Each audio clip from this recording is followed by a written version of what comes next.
like you know everything there is to know about being pro-life, or you don't know anything, there's something to offer. That's exactly right. No matter where you are in the spectrum, you learn more. I guarantee you, no matter how much you know, you're going to learn more. Absolutely. You're going to make new pro-life friends. I love that part.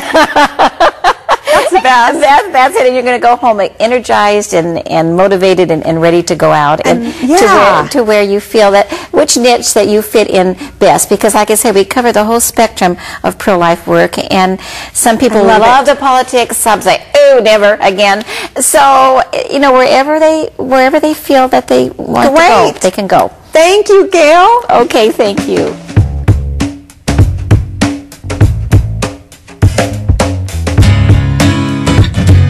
When I got here, I met people from all different denominations, all different ages, and all different aspects of the right to life fight.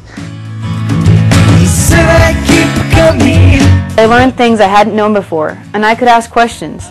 I met other pro-lifers my age who were ready to make a difference in their towns, communities, and nation. Day trips gave us a new perspective on pro-life issues.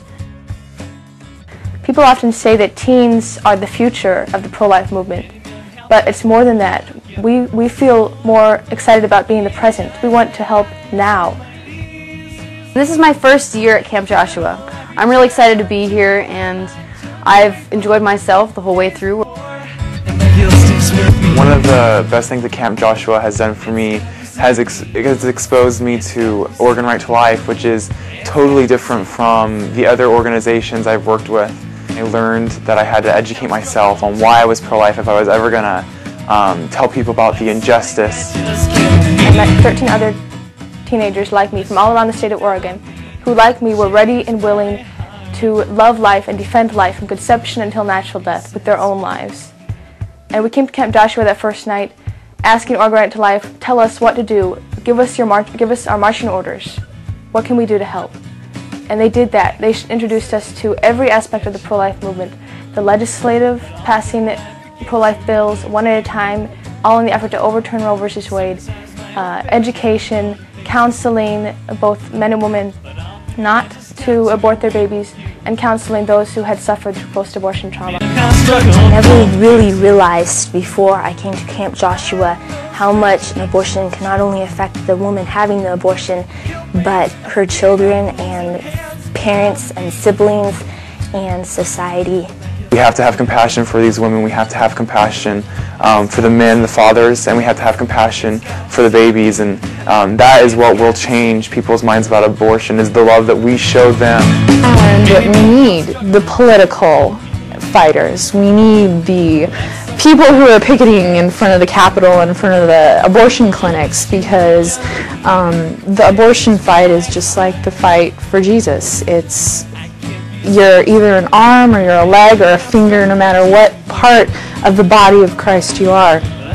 It's all useful, and it's all of what God has for us to do. If you want to know how to help these babies, if you need a support group, other teams from around the state to help you, then just contact Oregon Right to Life and find out about the next Camp Joshua, how you can come and join in this incredible experience that will change your life and the lives of others. I would just encourage anyone out there who's even curious about what abortion is and what abortion is all about to come to Camp Joshua just for the experience, because I know it will change your life, because it really has changed mine. The Camp Joshua Experience. I haven't come here seeking pity. A 3-day event for ages 16 to 21.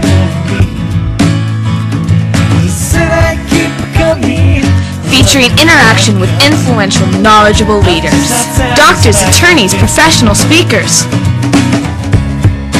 Powerful stories.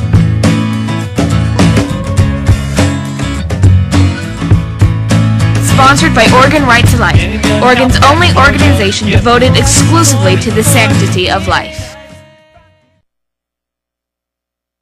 Hi, welcome back to the Woman to Woman Show.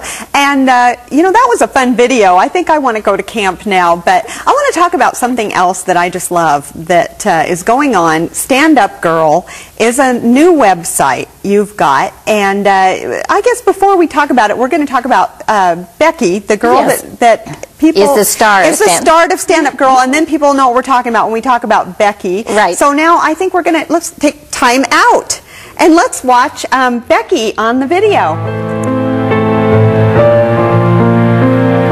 September 24th. Yesterday was the biggest day of my life. I found out that I am pregnant. I'm full of so many emotions. I went to a local pregnancy center in Steubenville, and I happened to find, I guess it was pro-life one, luckily. The only problem with going to this pro-life pregnancy center is that I happened to see quite a few people that I knew. That was a little hard. They probably thought I was coming to volunteer, but I was actually there for a test. So that was another humbling experience. They probably guessed by my red face and the fact that I was sitting in one of the waiting room chairs that what I was there for. Anyway, the people there were very supportive, very wonderful, and even though, well, I'll go on to tell a little bit more. I'm really afraid of how my parents are going to react. That was my biggest fear, especially my dad. But I am excited. A baby, a new life. Lord, your works are so awesome. I can't believe you'd actually trust me with this huge responsibility. I'm a mother. Keith's a father. I really don't feel ready for this. I place my life in your hands. I felt completely alone and scared at this time. You know, what was I going to do? Where could I turn? Abortion did flash through my mind. It scared me, but it did. Just because I was so afraid. I was afraid of rejection. I was afraid of giving up on everything, my schooling, afraid of what my future would hold. And having grown up being well educated of what abortion really was, the taking of an innocent life, I knew I could never do it. And I only wish I would have had a place like standupgirl.com to go to, honestly. I mean, they didn't have internet, I don't think, back then, but something like that to go to would have been very helpful for me. So that's why I really enjoy working with this website and trying to get the message out there. October 1st. I've really been trying to ignore or deny the fact that I am pregnant. This is so wrong. I'm pregnant and I am happy. I really love this little baby growing inside me right now. I was torn, you know. I did love this baby. I knew it was a new life, but I think I was sometimes trying to convince myself that I was happy too, you know, because it was so hard. October 5th. I was looking at pictures of what the baby looks like. How beautiful, how precious.